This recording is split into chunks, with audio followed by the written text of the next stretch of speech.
Bonjour et bienvenue sur Métro Boulot Finito, le podcast qui change les codes du travail et qui veut en finir avec la routine métro boulot dodo.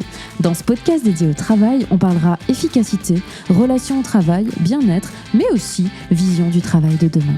Je m'appelle Marline et je vous aide à booster votre efficacité sans vous épuiser. J'espère que vous êtes en forme parce que c'est parti pour un nouvel épisode.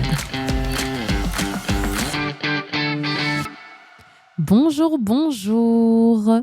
Comment est-ce que vous allez aujourd'hui ? Je voudrais vous mettre dans une petite mise en situation pour attaquer ce début d'épisode. Imaginez, vous fermez votre ordi parce que vous êtes en télétravail, vous fermez votre ordi à 18h12, très précis.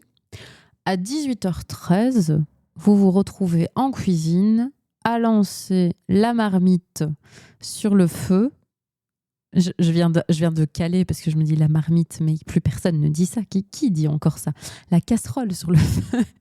Donc, vous placez votre petite casserole sur le feu et vous pensez à ce fameux email que vous avez oublié d'envoyer. Vous vous dites « Ah mince, voilà ». Et donc, en fait, ce qui se passe à ce moment-là, c'est que votre cerveau est toujours au bureau, il n'est pas encore à la maison. Mais votre corps, lui, il est à la maison et il est déjà en train de se mettre en mouvement pour votre vie privée ou en tout cas faire les choses que vous avez à faire dans votre vie privée. Ce qui manque entre les deux, ici, c'est ce qu'on appelle le sas de décompression et c'est ce dont on va parler dans cet épisode. Je voulais revenir quelques instants sur votre cerveau. Votre cerveau, c'est pas un interrupteur. Il peut pas faire un switch comme ça de l'un à l'autre directement. Et il va pas tout de suite comprendre, ok, là je suis au travail, là je suis à la maison et donc paf, je fais un switch de l'un à l'autre pour déconnecter. Il faut toujours un petit temps d'adaptation pour qu'il comprenne, ah oui, ok, je fais pas le même type de tâches, donc je dois pas mobiliser le même type de circuits neuronaux. Donc ok, si je pense plus au travail, alors il faut que je laisse cette partie-là de côté pour y revenir demain, etc. Donc votre cerveau, il doit faire ce processus-là. Et donc en fait, entre deux contextes qui sont très différents, votre cerveau, il a besoin d'un espèce d'espace de transition pour comprendre qu'il doit clôturer une chose pour passer à la suivante. Quand je ne prends pas du temps pour faire ça, ce qui risque de se passer, c'est que je sois un peu en mode travail fantôme, entre guillemets, c'est-à-dire que je continue à penser tout le temps au travail, je continue à cogiter. Donc je vais penser, tiens, dans ce call-là, j'aurais pu dire ça plutôt que ça, tiens, je rumine sur une remarque ou sur quelque chose que mon boss m'a dit, je me dis, ah tiens, il faut encore que je fasse ça ou ça ou ça. Et donc, il y a un peu une espèce de rumination qui s'installe. Et si je ne fais pas un peu la transition entre « ok, ça c'était au travail et puis maintenant je dois déconnecter petit à petit du travail pour me connecter à ma réalité privée, on va dire », si je n'ai pas un espace et un moment pour le faire, je risque de continuer à cogiter et à ramener à la maison en fait avec moi tous mes soucis, mes préoccupations du travail. Et donc quelque part, même si j'ai fermé l'ordinateur, finalement, je n'ai pas déconnecté mon cerveau du travail. Donc pour réussir justement cette déconnexion et cette transition entre les deux, on a besoin de ce qu'on appelle un sas de décompression. Le sas de décompression, concrètement, c'est quoi ? C'est votre espèce de petit rituel de transition qui va vous permettre de marquer symboliquement la fin du boulot et le début de votre vie, vos activités privées. On n'a pas forcément besoin de faire 30 minutes de yoga, par exemple, mais il faut une petite action, un petit geste, il faut quelque chose, il faut un espèce de sas qui va vous permettre de faire comprendre à votre cerveau qu'on passe d'une phase de sa journée à une autre et qui vous permet de justement faire la transition entre la déconnexion du travail et la reconnexion avec la vie privée. Ce sas de décompression, vous pouvez le voir un peu comme un moment un peu intermédiaire entre deux activités bien précises. Une dans votre vie professionnelle, donc la dernière tâche que vous allez effectuer au travail, et puis la première action, la première activité concrète que vous allez faire dans votre vie privée. En fait, le sas de décompression, c'est ce moment entre les deux activités. Et dans ce moment-là, dans ce temps-là, vous pouvez mettre en place un rituel ou faire quelque chose ou ne pas faire quelque chose, c'est OK aussi. Mais ça, c'est à vous à identifier, tiens, qu'est-ce que je vais faire pour avoir un espèce de sas de décompression et montrer à mon cerveau « Ok, c'est la fin de la journée. Et là, maintenant, on va pouvoir tout doucement rentrer dans notre deuxième partie de journée, entre guillemets. » Alors, dans les actions concrètes qu'on peut mettre en place, mais souvent, en fait, le trajet de voiture ou de transport en commun entre le domicile et le travail, c'est un bon sas de décompression. En tout cas, c'est un bon espace pour mettre en place ce sas de décompression où je vais écouter un podcast, par exemple, ou lancer ma playlist spéciale fin de journée, ou voilà, peu importe. Mais ça, c'est un bon moment. Après, on peut aussi, quand on est chez soi, par exemple, c'est important de faire une petite activité décompresse aussi entre les deux. Ça peut être d'aller marcher 10 minutes dehors, ça peut être d'écrire ce qui nous a encombré pendant la journée sur un carnet avant de vraiment déconnecter du travail. Ça peut être de prendre une douche en pleine conscience, ça peut être de ne rien faire pendant 5 minutes. On se met dans le canapé, on souffle pendant 5 minutes avant de repartir pour la suite de sa journée. Ça, c'est OK aussi.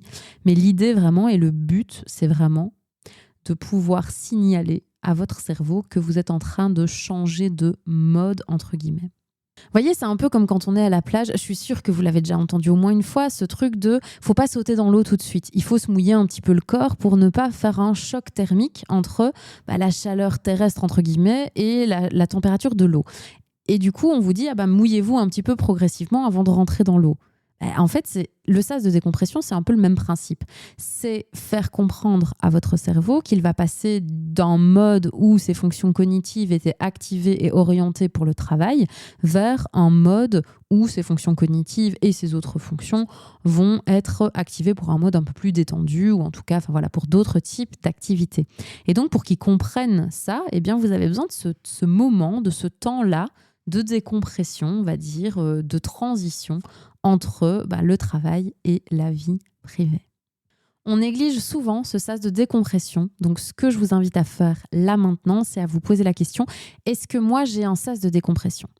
Surtout et encore plus si vous avez du mal à déconnecter du travail et que vous pensez souvent au travail, même quand vous êtes chez vous avec vos amis, etc., et que vous n'avez pas mis en place un sas de décompression, c'est le premier pas pour apprendre à mieux déconnecter, c'est vraiment de mettre en place ce fameux sas. Donc, posez-vous la question. 1, est-ce que j'arrive à déconnecter du travail ? 2, est-ce que j'ai un sas de décompression ? Et 3, si je n'ai pas de sas de décompression, qu'est-ce que je vais mettre en place comme sas de décompression ?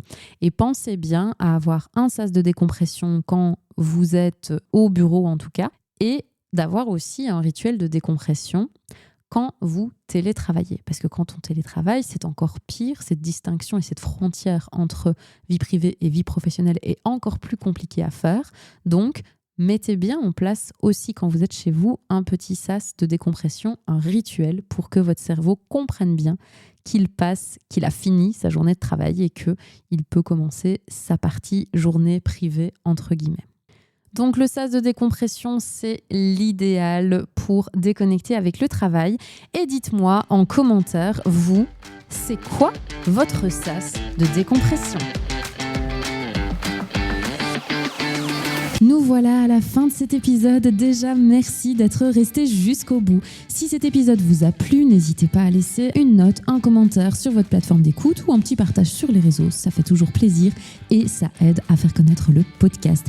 Pour échanger, proposer vos idées, partager vos expériences, on se retrouve sur les réseaux via le compte MyEcoDesign. Et puis, si vous en avez marre de bosser en apnée, alors on se rejoint sur la plateforme Breathe. Je vous mets tous les liens en description de cet épisode.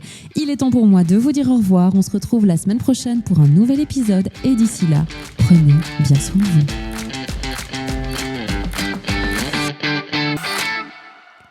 Eh ben dis donc, on est encore là. Écoute, moi aussi, donc ça tombe bien. On va discuter encore un petit peu tous les deux.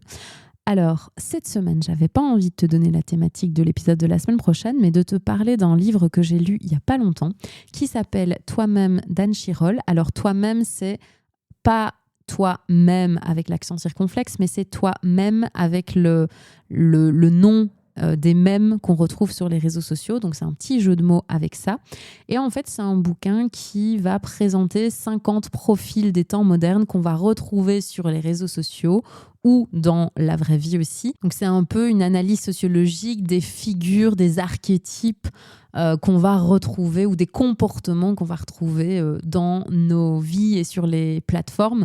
Donc, par exemple, tu vas avoir la fit mom ou la bad girl boss, ou tu vas avoir le bad boy, l'e-girl, etc. Et donc, en fait, c'est hyper drôle parce que forcément, on se retrouve dans certains comportements et puis ils sont là tirés un peu à l'extrême. Et donc, c'est hyper intéressant, je trouve, de décortiquer un petit peu les comportements humains. Enfin, si tu commences à me connaître, tu sais que moi et la sociologie, je suis assez fan. Mais donc, je trouve que c'est très intéressant parce que c'est assez parlant et assez lié à tout ce qu'on peut voir passer sur les réseaux sociaux et qui parfois nous donne une vision de la réalité qui est un peu fausse. Donc voilà, moi j'ai beaucoup aimé ce bouquin. Je te mettrai la référence aussi en description de l'épisode si tu veux consulter ça. Et je te souhaite une très belle fin de journée. Je te dis à la semaine prochaine pour un nouvel épisode.